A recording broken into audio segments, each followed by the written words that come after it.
Hey, buddy. Kelly. Hello. This is gonna be too much content. I don't know. I think we can get it all in fairly. Yesterday was a big full day, Yeah. and then we got to get through the week with the eclipse and all of that, and then we have to do Masters of the Air. Yeah. Yep. Eclipse feels like a month ago. Indeed. Yep. That wasn't even a week ago. That's wild. Jesus. Okay, sorry. Yesterday, we did our normal stuff. Let's wake up. We went to a new disc golf course. We did Cat Hollow. something like that. Cat's fault. Some part of Austin that never heard, or tangentially, obliquely heard of, but have never visited, and you go there and it's got Cat's Hollow signage and monuments everywhere. And it's these people are incredibly proud of this thing we've never heard of. And that's my new favorite disc golf course. I think the wildlife put it over the top. Yeah. I felt like a Disney princess. Yeah. Plenty of, I think it's a great blend of, even beneficial to you blend of short game to long game. I think there are only 3 holes that were 400 plus. Yeah. But the scenery, the landscaping, maybe that's not the right word, but the construction of the course. Layout. Loved it. You look over your shoulder behind you and you see the big fields and the hill and trees and stuff, and you see the different groups of people going wherever they're going. And it seems like it's really close together, but with one exception, didn't really have to worry about discs coming at us. Yeah. There is one part where you're playing and you have to walk through the sight line of another hole driving across your fairway. Yeah. But yeah, other than that, it was also pretty rocky. Super rocky. But no water. Yeah. No water. Didn't really come close to losing any discs. Right. Which was very good. Yeah. With some long putts. Oh yeah. Yeah. Kelly made a long putt, and then I made a long putt right after him, and my exclamation for making long putts from that point after was, "I am Kelly Wilson. I am Kelly Patrick Wilson." Yeah. Which was a great time. One of my favorite things on these courses is when you throw from high up into a lower. Mm-hmm. And there's a couple of those. Yeah, that's my new favorite course. Yeah, we're definitely we're gonna go back there again. We're not jumping away from this one just yet. Yeah. Until it makes us mad. But the curveball going into yesterday was Ash. I told you, depending on 4 or 6 different factors, she may or may not want to go to Faire. And we ended up going. And you guys got the invite. I guess Jared wanted to go as well. Yeah. And it ended up happening at around 1. Yeah. I think we left here right around 1. Yeah.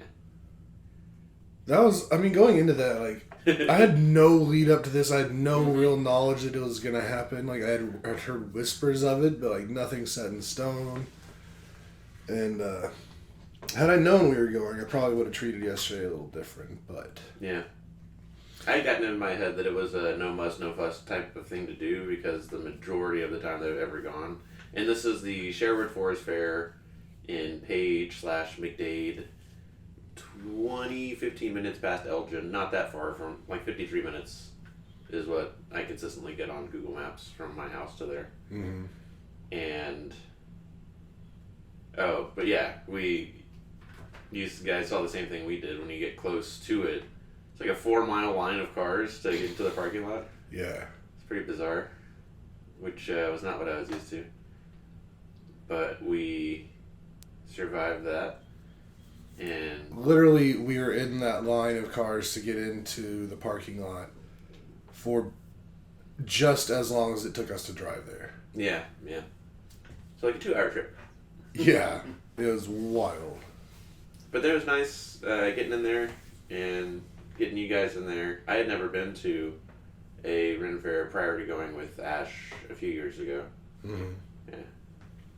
You guys have been to the one outside Houston before? Yeah, but when I did that, I've only done it once, and I was like 8 years old. Mm-hmm. I barely remember any of it.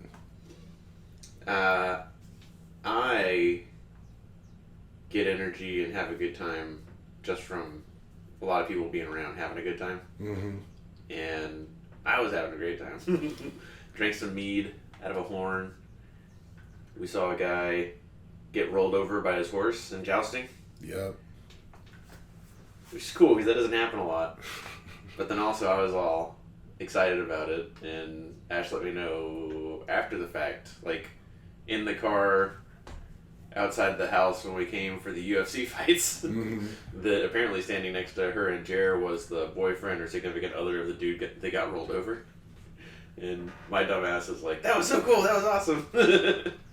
So, listener, you never know who's around you. So just keep what exits your body positive. Yeah. Yeah. I mean, Ren Fair, or the fair, I guess that's just how you refer to it, not Ren Fair. Fair was fun. I mean, again, like, my legs and feet were already kind of dead from the disc golf, but otherwise,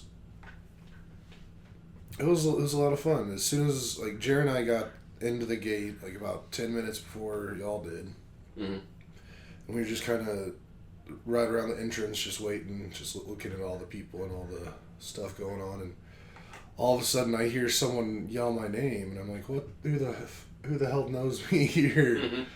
Turns out it was someone I worked with a few years ago when I was working downtown, and she was real excited to see me, and she was real nice, and she was all like dressed up and stuff. Yeah. Still feel bad. I'm not 100% sure what her name is. I mean, I definitely knew it at the time, and I feel like it's a Caitlin. She looks like a Caitlin.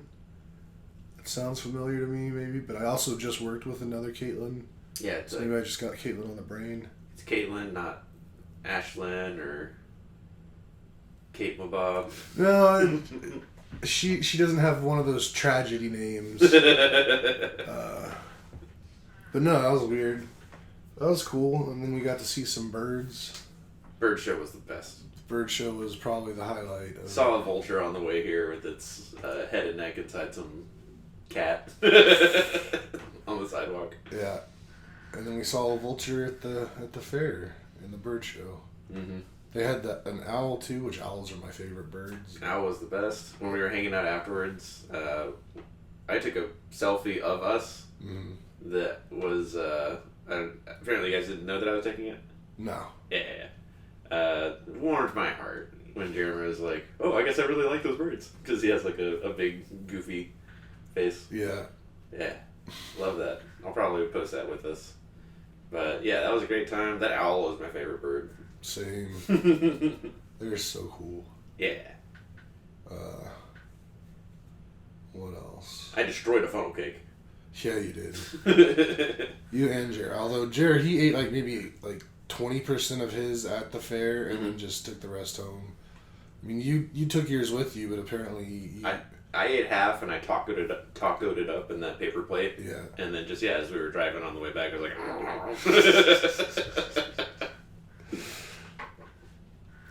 finished that before we got home.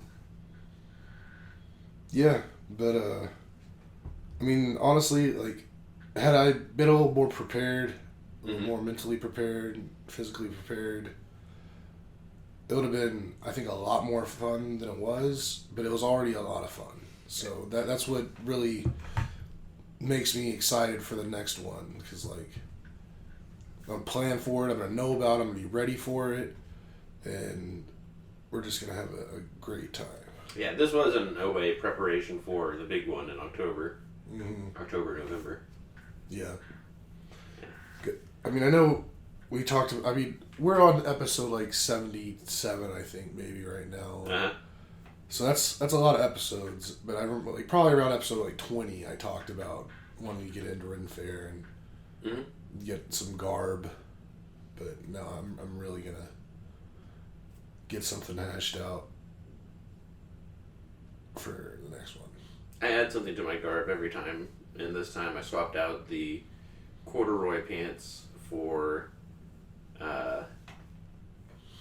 like pirate leggings, just cotton or linen, whatever pants that drawstring instead of all that. And next time I'll probably get a belt or maybe a cape.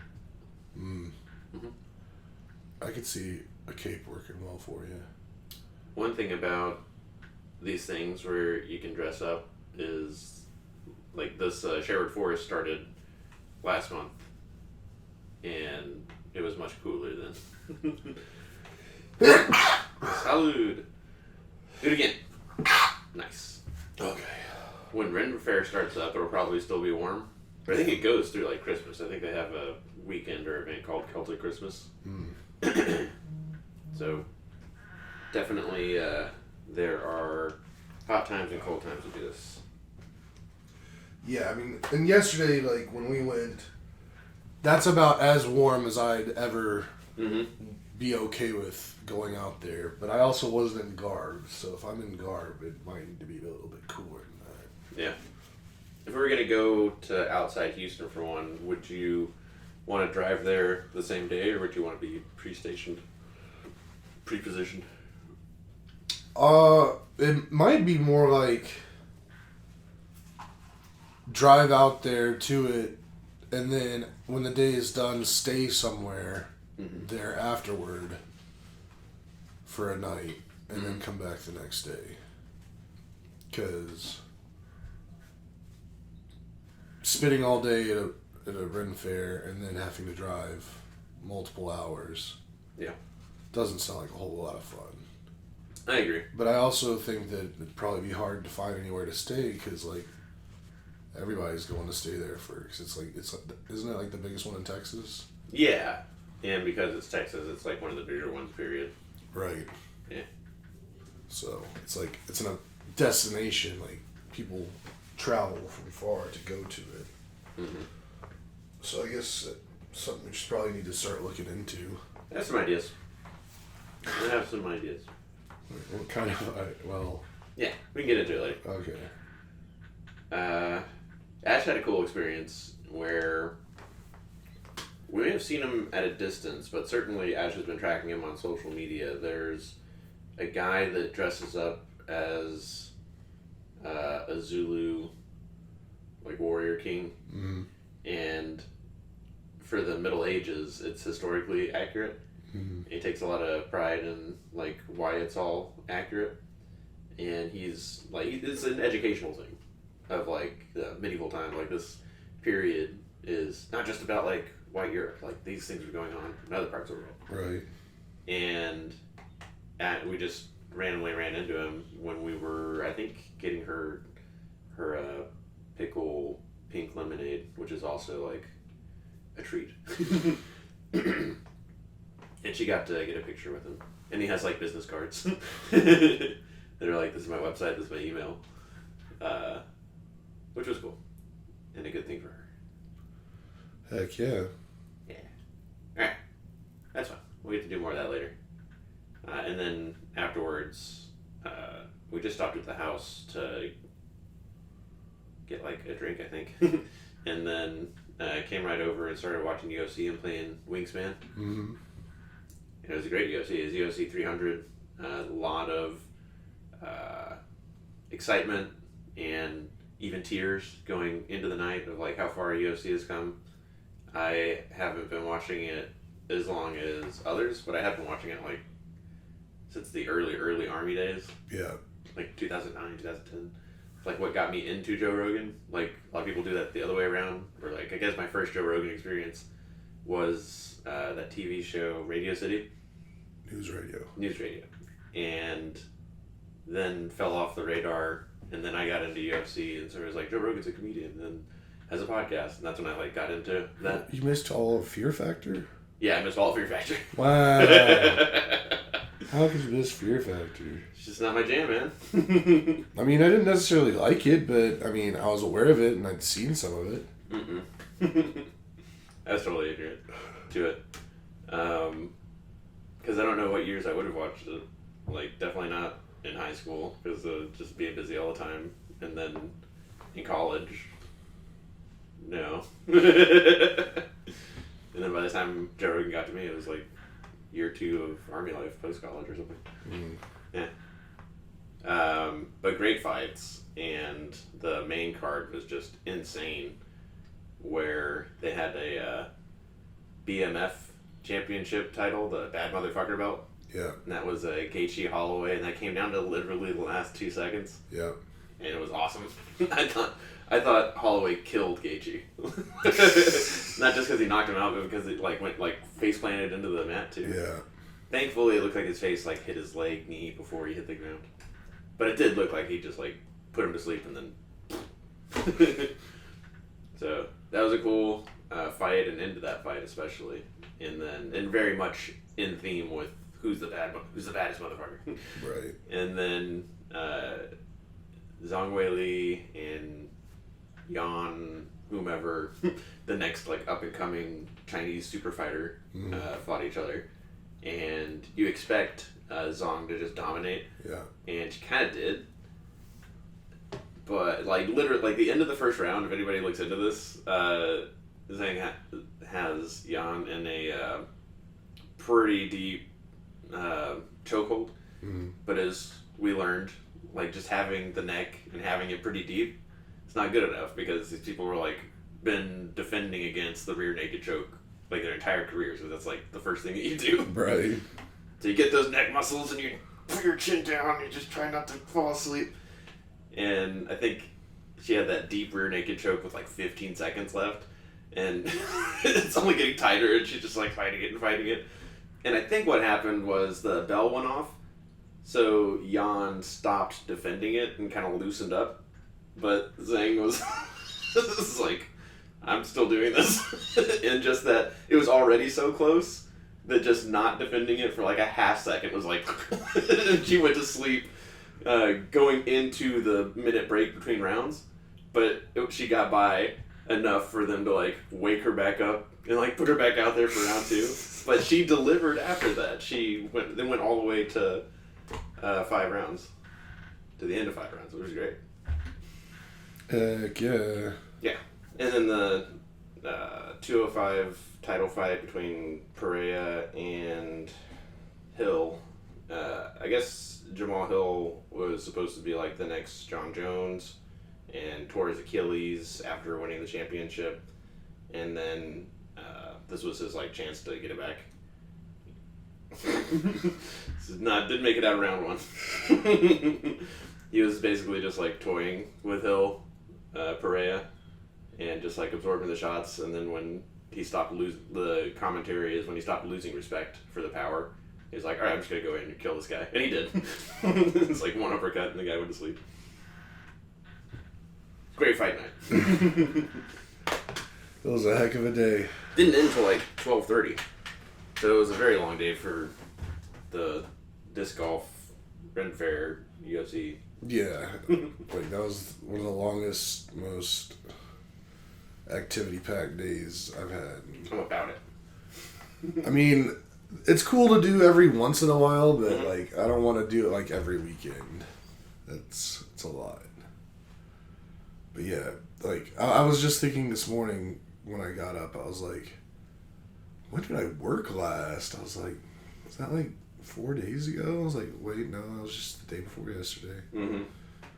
So yeah, which I like that. I like the feeling of the weekends lasting longer, but it's just, I also just like not doing stuff. Yeah.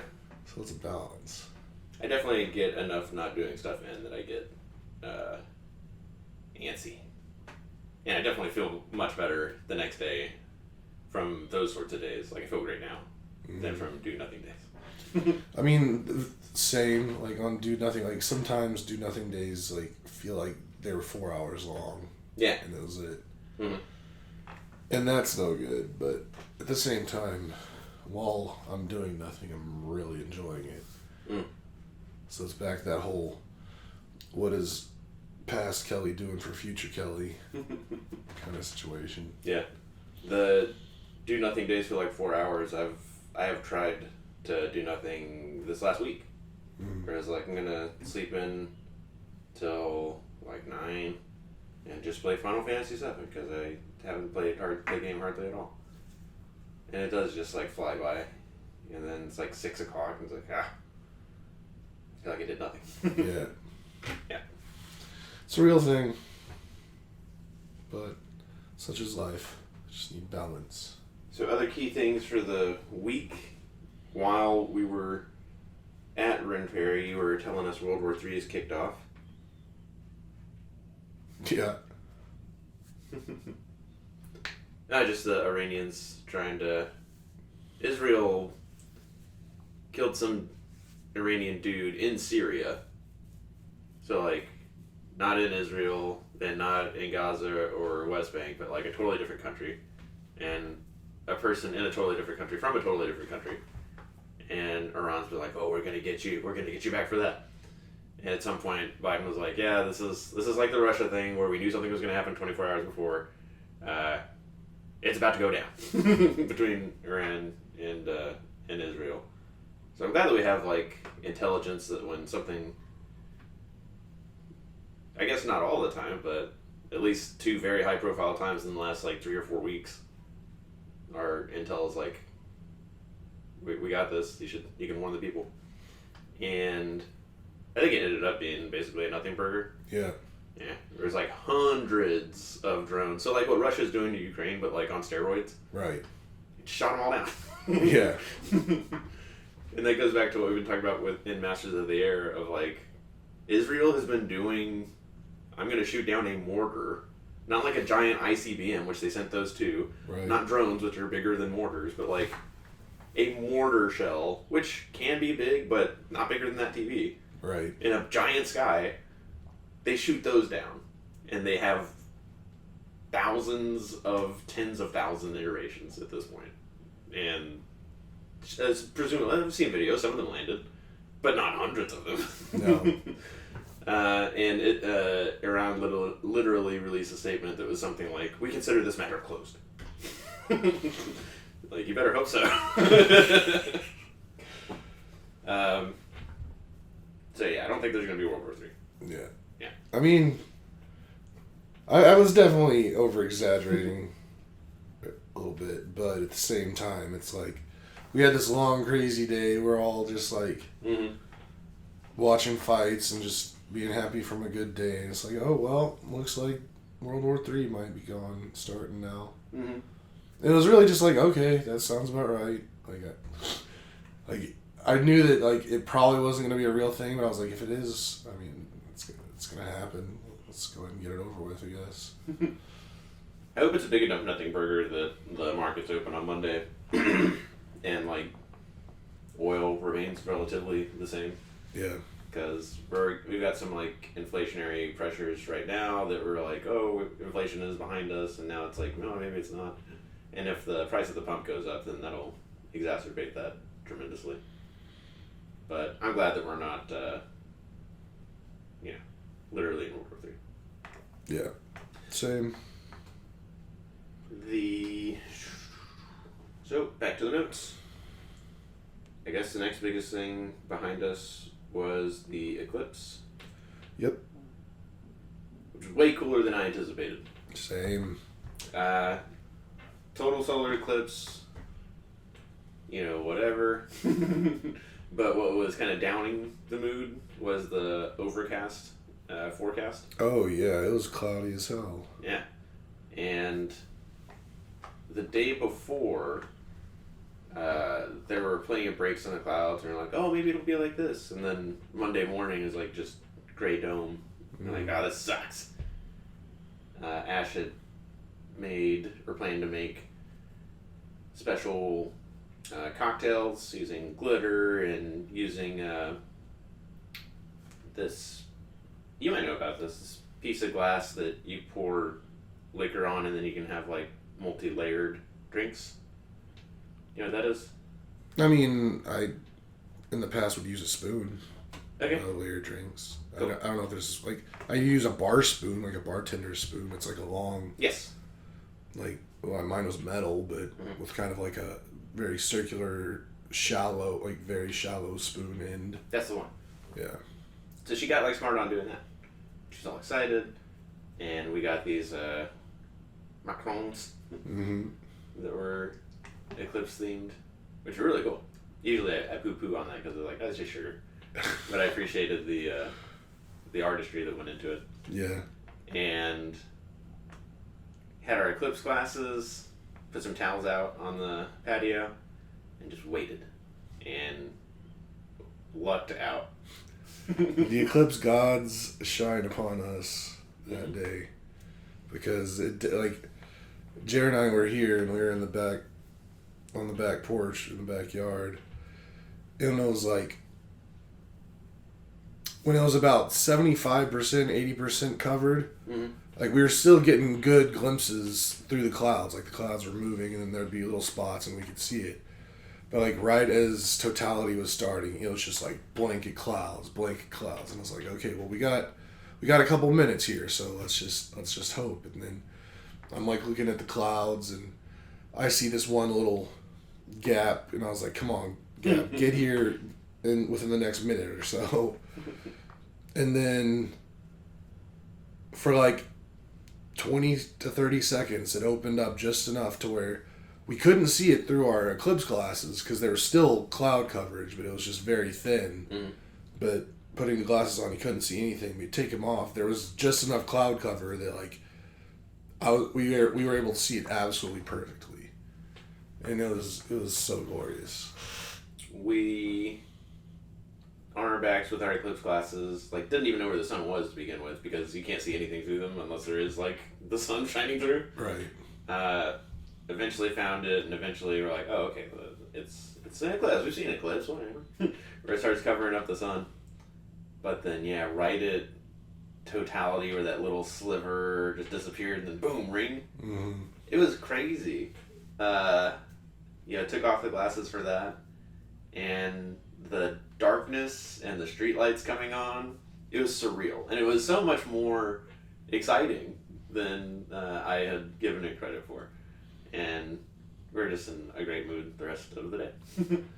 Yeah, it was wild just how dark it got. Like, so dark. I mean, it wasn't like complete middle of the night dark, but it was like, I guess this time of year, like 9 o'clock dark. Yeah.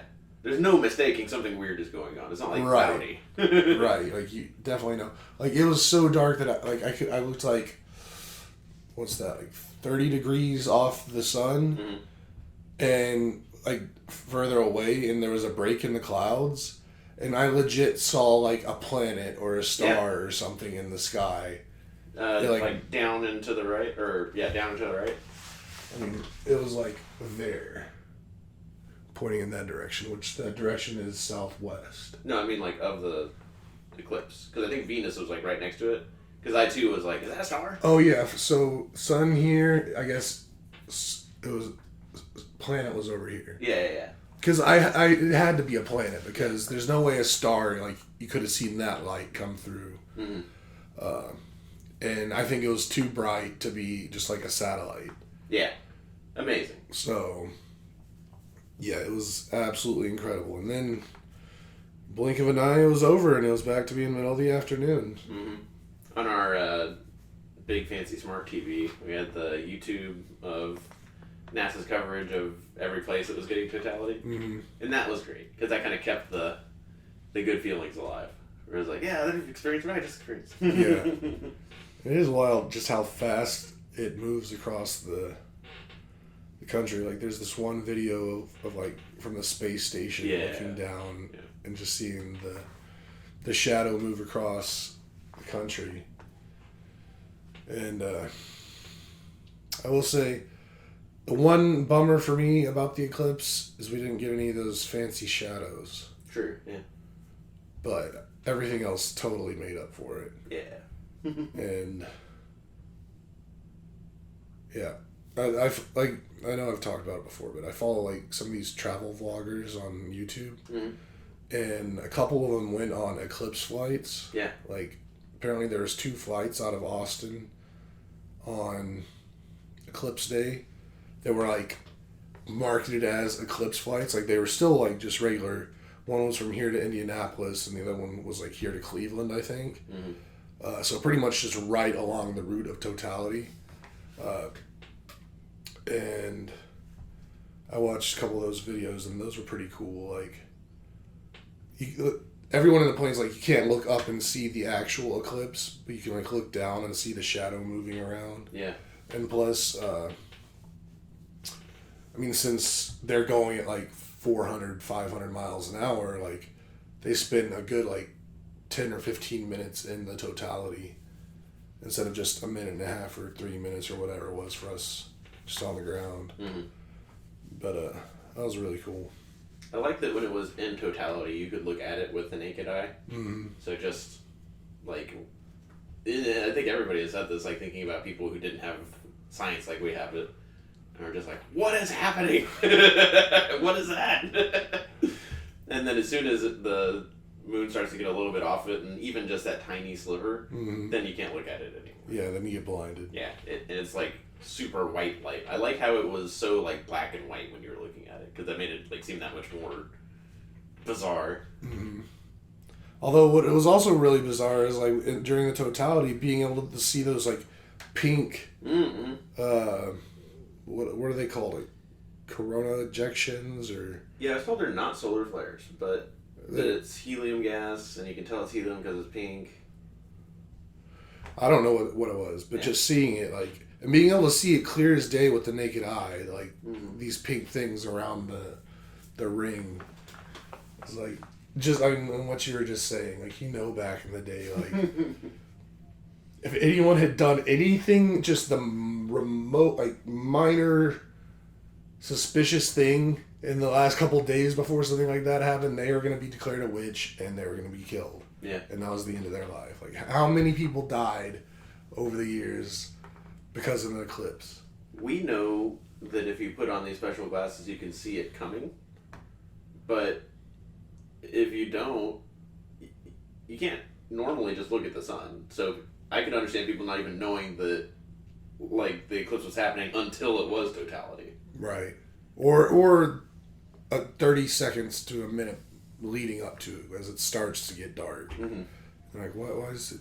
And all the birds and the insects start freaking out. And... Is our sun broken? It does look kind of weird. Oh no! It's like, Jerry, where were you yesterday? I was farming my field. Witch! Kill him! Sacrifice him to get our son back. Okay. That's my hat. We're okay. Yeah, so that was a blast. The cocktails were great, and we had a good time. I won the fantasy basketball championship again. At the 9th pick out of 12, I got Sabonis. A lot of misfortune after my third or so draft pick with Josh Giddey and Julius Randle, Andrew Wiggins. Our trade ended up working out. I think Kuminga was injured in the championship week, and Brandon Miller. Charlotte had 4 games in the championship week, and he did well in each one of those games. So it worked out. And then before we get into Masters of the Air, my last kudos to myself. So I ran the Cap 10K last Sunday. Yeah. And I wanted to finish it in under an hour. I finished it in an hour and 6 minutes. But it turns out that preparing is a good thing and that training was a great idea. And for me, the big indication or sign of that is this is one of the most dramatic elevation change courses that you can do. Because if it was any more dramatic, they just wouldn't do it. And there's like miles 2 through 4 are on infield, going from like downtown to the past Mopac to the west side, and that's like almost all uphill. And I didn't have to like stop running, and that's where like people do stop running and start falling out and all that. Right. So that's where I was like, okay. And I'm in a place. Ash and I ran Friday. And I'm in a place in training where my legs hurt, but it wasn't like joints tearing or anything bad like that. It's just the muscles being used and we're being used a lot. Yeah. That soreness, and it feels good. And it's the sort of place where if I keep doing it, inevitably it won't be sore anymore. Mm-hmm. But I don't know that I'll ever get there because I'm not doing it like every day. Right. Yeah. So I'll probably just be in this middle space where it's like painful. But that pain is supposed to be there, so it doesn't feel as bad. Yeah. Because there's a stage before this where it won't be painful, but you can't do it as long. And everybody wants to get to a point where like, oh, I've been running so much it doesn't hurt. But you have to do it like super consistently to do that, like an athlete. Right. And I'm like sub-athlete. Quasi-athlete. Yeah. Athlete adjacent. Yep. Alright. Captain K. Next year, under an hour.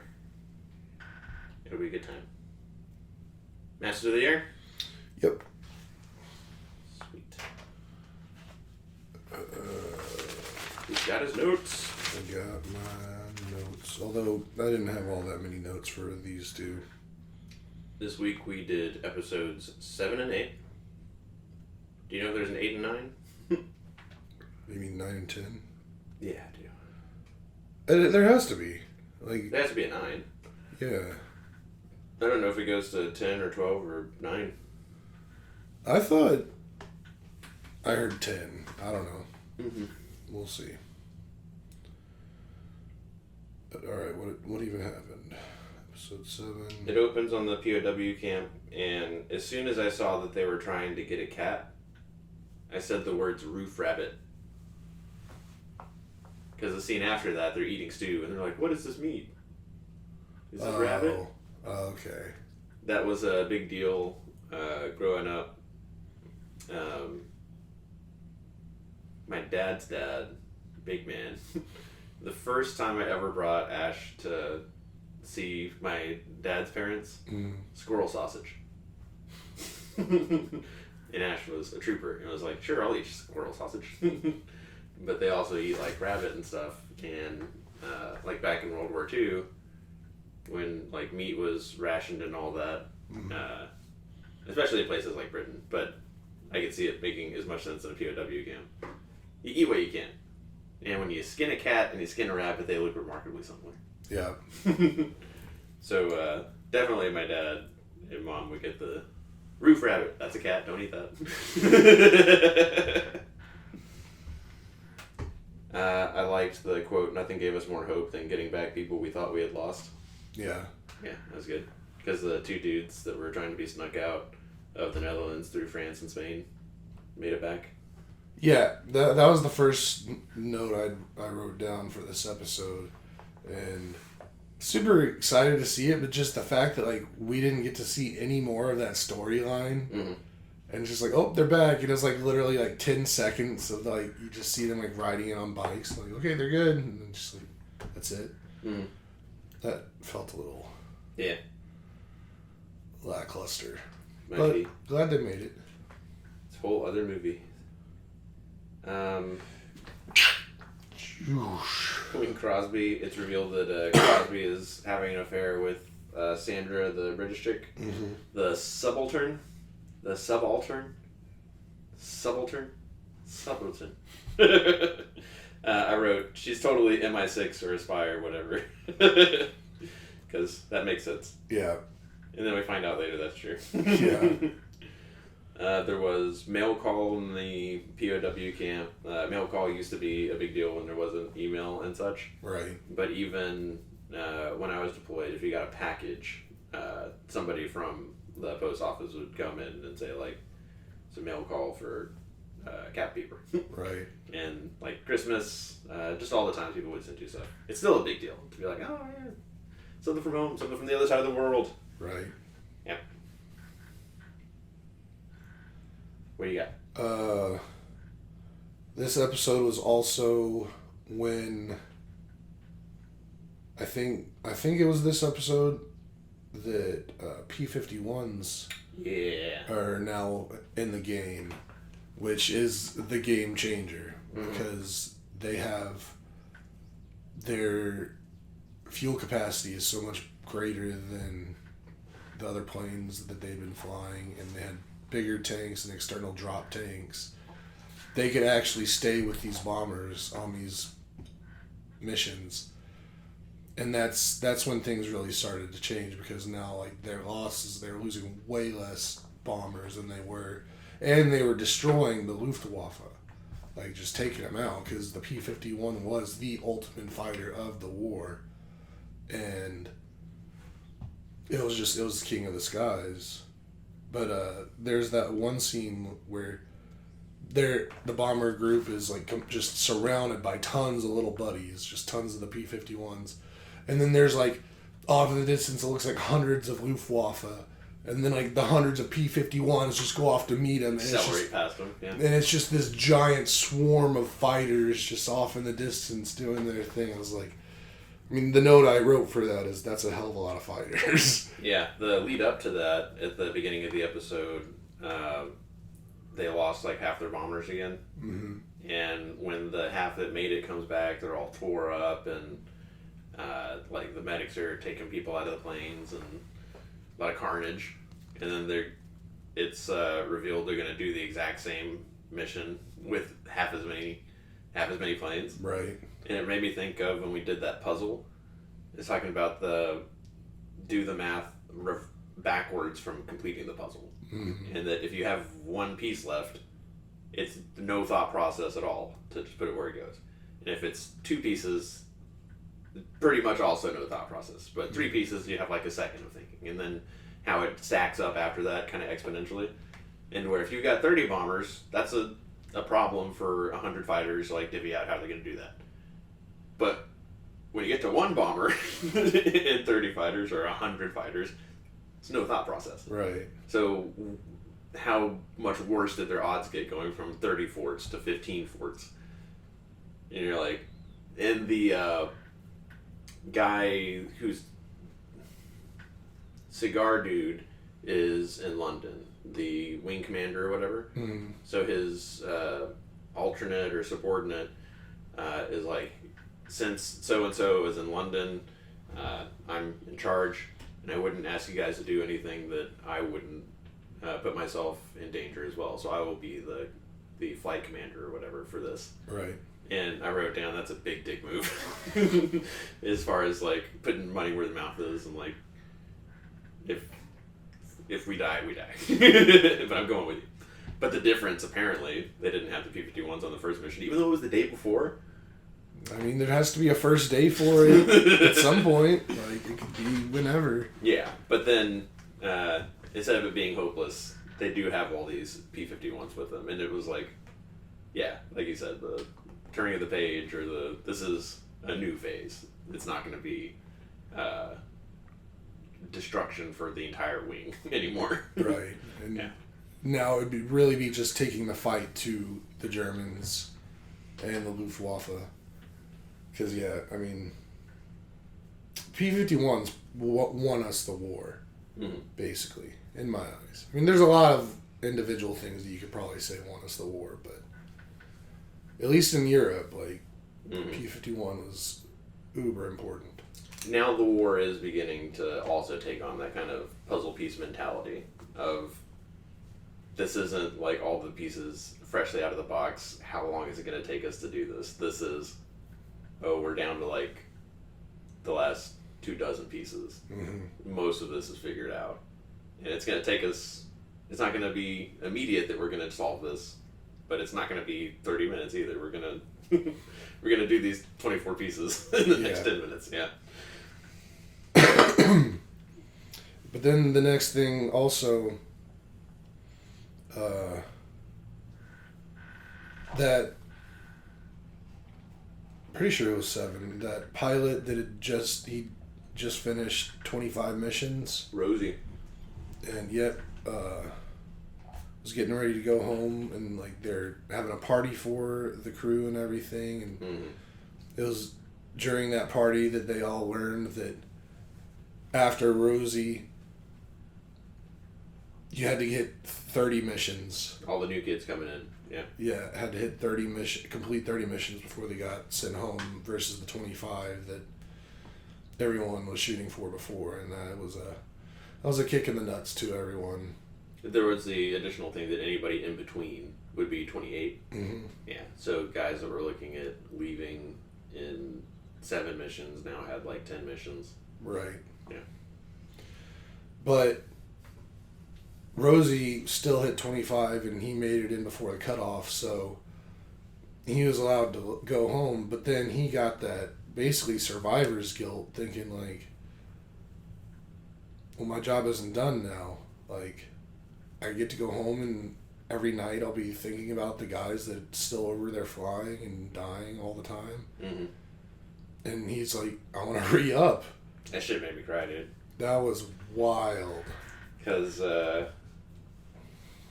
yeah. There had been so few. There was only like one crew that made it to 25, right? Like before this? That we know of Uh-huh. in this bomber group that we're talking about. Like, there's multiple others. Like, it didn't happen every day, but there were other 25 mission Mm-hmm. crews out there.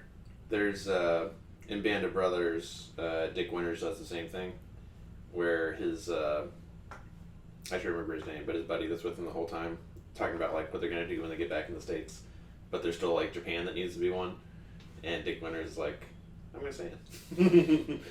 And when we say love is the death of duty, Mm-hmm. the Game of Thrones quote, it's often seen as like a negative thing of like, oh, you don't care enough, you'd rather go like self-indulge or whatever. But for the people that are committed to duty, it's not a negative thing. It's like, it's great that you have something you love more than this toil, more than this agonizing job. But for the people that do choose like duty over, that choose that sacrifice, that choose the job over like living, over love of life, it's like, there's no greater love than like sacrificing yourself like that. Yeah. And it's moving to me because that's like at the heart of like what I care about and like what I think a good life is. And I've chosen love over duty, but I still like, and I'm immensely grateful to have like something in my life that's worthy of that, because I think you know how much I love duty. You love your duty. Yeah. So seeing those remarkable individuals that it takes a few of them. We can't all do that. We'd probably all be worse if we did. We'd probably all be like Prussia if we did. But yeah, big deal. Yeah. It got me good. I mean, it was really cool, but at the same time, I felt so bad because it was like, he's basically just signing up to die. Like, statistics show like he's not gonna make it because it's not like he's re-upping and only has to do 5 more missions to reach 30 and then he goes home. Like, he starts at 0 and he has to do 30. So to survive 55 missions, that it's just not gonna happen. So we talk about all the time though the importance of acting like you've done it before, and how starting from scratch the replacements that's until the enemy also gets in that same position where all of their skilled and experienced people are also dead. It's a force multiplier to have a dude like him doing what he's doing, because it's not just like he's so much more experienced than the people he'll be up against.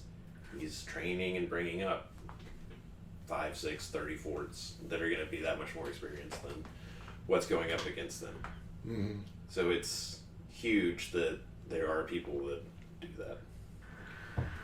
for sure. I mean, that's why we won the war. That's all I had for 7.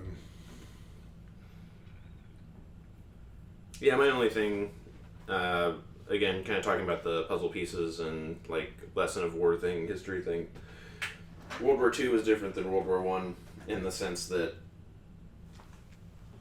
if Hitler had just taken France and like come to peace with Britain somehow, like he could have just had continental Europe basically in the same way that Napoleon had continental Europe like 100 years or whatever before that. Which probably wouldn't have stood because Britain didn't let Napoleon do that. And the continent didn't like that. But Hitler decided to invade Russia and open up like a multi-front war. And from that point it was like the writing was on the wall, just from you've got like 6 times industrial capacity in your enemies and much more, many more people in like the French, British, Russian, like not just their populations but their colonial populations. And then the US like had as much industrial capacity and people as like a lot of those combined. And deciding to bring the US into it as well, it was like mathematically a matter of time and those things coming together. But World War I should have been the same because the British Empire was huge and the French Empire was huge, but the Germans managed to like knock the Russians out of the war to where like I don't know how much you know about it, but like that's when communism happened. There was the killing of Tsar Alexander, and so no Russia problem, and then Germany could just keep having the British and French like try and take their trenches, and they were just so much better at it. So it was like right up until the very end it was unknown if the British and French would actually be capable of taking the Germans out, and both sides starved. But when you were past the front lines, when you were far enough away from it, you couldn't really tell that there was a war going on. Like all the carnage was where the fighting was. And how World War II was totally different than that, where it was like, okay, the Germans are probably going to lose this, but not before several population centers are under constant attack, and some of them just like straight up leveled, which I think we're going to get into in the episodes after this. But for Europeans on continental Europe, like World War II was almost an apocalypse, because it was like, instead of World War I where it was like this line from France to the other side of the continent basically, it was everywhere. And for hundreds of years prior to that, it was just one war after another, and it was like, this war, this World War II, has brought destruction to the entire continent. What would a World War III look like? Like, how does it not just end in like nuclear apocalypse? How does it not end in like every population center being emptied and devoid of people? And it explains, it's important to like, when we talk about when these POWs get into the POW camps, they don't know how long they're going to be there. When the soldiers go from Greenland to Britain and they go on like one perilous mission after another, they don't know how many of those, like themselves or the people that come after them, are going to have to do. For the people living in Europe, like the people actually doing the fighting, it's always like 10% is a huge amount of your population to have involved in fighting, and that almost never happens. It's always like less than that. For the majority of people, like 85-90% of people, just trying not to die, trying not to starve to death while the food goes to the fight, while the nitrates for the soil and fertilizer and all that instead is going to gunpowder and everything else. Like your whole universe of like what you're used to just gets sucked into this war machine. And each and every war, that sucking sound is getting louder, and it's only a matter of time before like there's just no people left, and there's no plants left, and there's no anything electronic left, because it is all sucked into the war effort. And that's really what war looks like for most people. Like, we're looking at the guys in the plains doing this thing, and that's like a small slice of everything that's going on. But for 90% of the people, that's what war is for them. It's like whatever normal is, and just trying to have food, feed yourself, have food, feed your kids, have a better life for your kids. That's what war is for most people. It's like everything good is going towards that big old fire over the horizon. Yeah. Yeah. Okay. Tuskegee Airmen. Woo! Finally. They're in the game. Big fan. Yep. Turned out that Sandra was a spy. Oh, yeah. My first note for 8 was Tuskegee Airmen. Second note was British chick espionaging. Espionaging. Crosby in the Tactical Operations Center. Mm-hmm. Like, doesn't sleep for 72 hours. Yeah, leading up to D-Day. We talked a little bit about it and how there's a lot of pressure to do that, because if you could have one brain doing all that, you would. And I've done a ton of warfighter exercise, like war simulation exercise, where you run a tactical operations center and you have like simulated forces doing things. Mm-hmm. And they go on for like weeks. And that's a big thing that the trainers put in you, is that it's not a dick measuring contest to see like who cannot sleep. And you need to separate like your masculinity from sleeping. Like, you need sleep in the same way the guys on the front lines need water. Like, it's not going to be okay if like you start fucking up because you're one of like only 2 or 3 people that handles logistics or handles the movement of people or handles all the things you're handling. So don't be a Crosby. And then he ends up Sleeping sleeping for 3 days, all through D-Day. Mm-hmm. Just completely missed it. And then, just another really interesting part is, once the invasion of Europe starts, the guys in the POW camps are kind of like, get aware that like, it's starting to go down, so they're having to start doing their own internal planning for what's to come, because there was, I think they broke it down to about 3 different options as to what was going to happen from there. Like, either they were going to be marched further down into Germany to another camp, they're just going to be executed so they weren't captured, or something else. Like a proper force-on-force fight. Right. Oh yeah, the guys having to like get in shape and train and get ready for it, and just the thought of that, just having like really interesting, because like they're POWs, but they're all still like soldiers and stuff. So like they all start soldiering in secret. It's like, okay, let's do this. And we talked about it a little bit before. I don't know if this stuff was in place. I thought this was like a product of Vietnam, but they're at least putting a lot of it in this show. There are procedures and rules and a methodology to our whole unit became POWs. Who's in charge? And there's a creed that I don't remember. But you are supposed to resist. Like, you're not supposed to accept gifts. You are supposed to act like you're, as much as you can, like a normal unit, and find a way to make life difficult for everybody else from your vantage point where you are. And I don't think like escaping is literally a part of it. I think it's as broad as just like resist. So that can mean escaping, or it can mean just messing stuff up and sabotage, basically. But at the same time, that espionage thing that was brought up before of don't get yourself called a spy. But resisting is a like an order. That's like your job when you're a POW, is like get with other POWs, form a structure, a command structure, and resist. There's a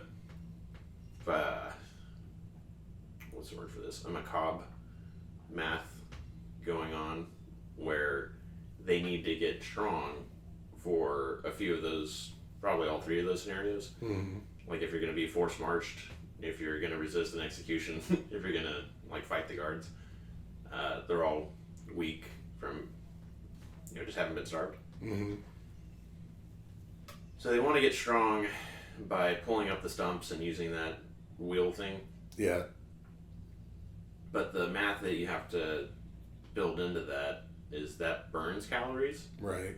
And then sustaining that muscle also means you have to bring in more calories than you were without that muscle. When do you run out of food? And from the Germans' perspective, they want to keep these guys as close to starvation as possible to keep them from doing these things. Right. And to make that math that much more difficult. So you have to, like, the bottom line for the dude making the decisions, major, whatever, he's got to call your shot. And you have to, like, pick your timing. And you're only going to get one shot. Of, like, when you spike up the everybody double ration, everybody work out, and then you have to do whatever you're going to do right after that.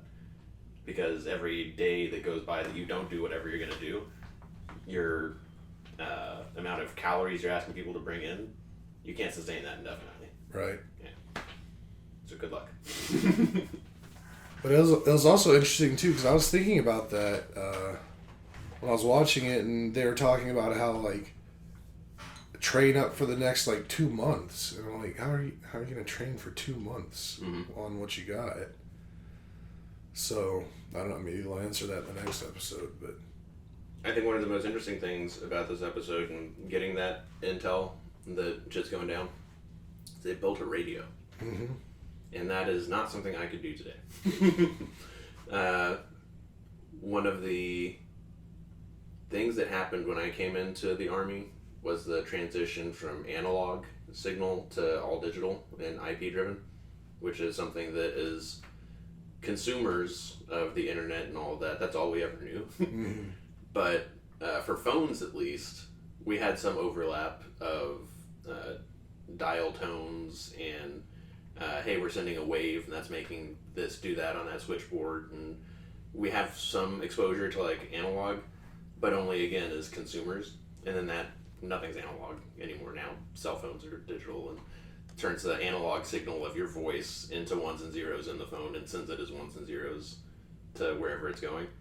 So I don't know how to build a radio, but when radios were relatively new, that's something that these guys would know, like car parts or doing. Like the guy said, he built his own crystal radio at home, and it's because it was like bits and pieces and put a jolt of electricity through it, and you can pick up whatever amplitude and just stay on that amplitude, and you can turn that is the analog signal that you hear in your ear. Right. And how it's not what we do today. But it's cool that they could do that with just some pieces of metal. Some copper wire and yeah, Just a little bit of juice. real fun stuff. And then my last note for the episode was I got worried because so the Tuskegee Airmen, they were sent on this really hard mission, but it was like their first one, like deep into Europe, really part of the fight, and they all get decimated. Like I don't think any of them made it back, but a lot of them, like, were able to bail and successfully parachute down, but they all get captured, and some of them get brought into the same POW camp as Buck and Bucky, and where that whole thing's going on. And then just again, so disheartening seeing, like, other American POWs being, like, so outwardly racist to these guys. It's like, come on, man, they got shot down too. Like, what's going on? And then they get into camp, and I guess as they're walking in, this is what I wrote this down, because it showed Buck, like, looking at him, and it looked like he was looking at him with some kind of way, and I was like... He's not from New York. I was like, is Buck racist? And I was like, oh, please don't let him be racist. But then, come to find out, I don't think he is. Or if he is, he's putting it below what's going on right now, and he's everybody has to help out in this situation, no matter race or whatever. Like, Yeah. we got to come together as a team. Now, once they're done, is he going to be a racist? I don't know. I hope not. But Yeah, the Tuskegee Airmen, when they're in their base, they want to be in the fight. right, And they're looking at pictures, and you think they're looking at sweethearts, and they're looking at like parcels of land that they want to buy when they get home. mm-hmm.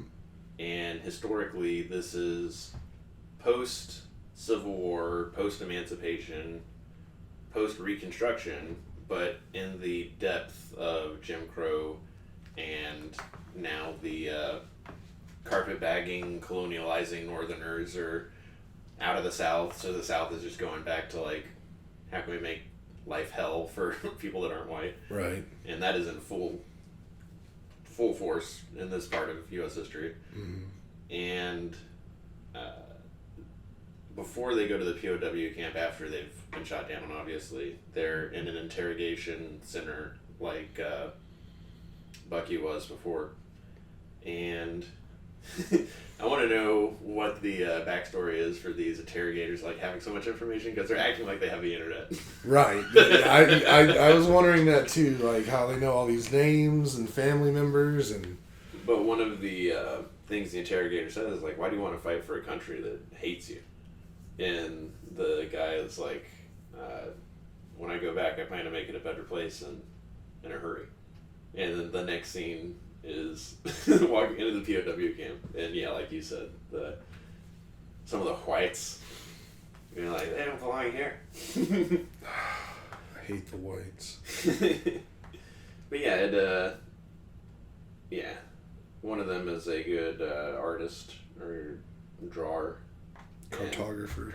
Yeah, Buck's like, I can do that, or I can use that, and shake hands. And then I think the last bit of news we get is that the Russians have crossed the German border, which is pretty late in the war.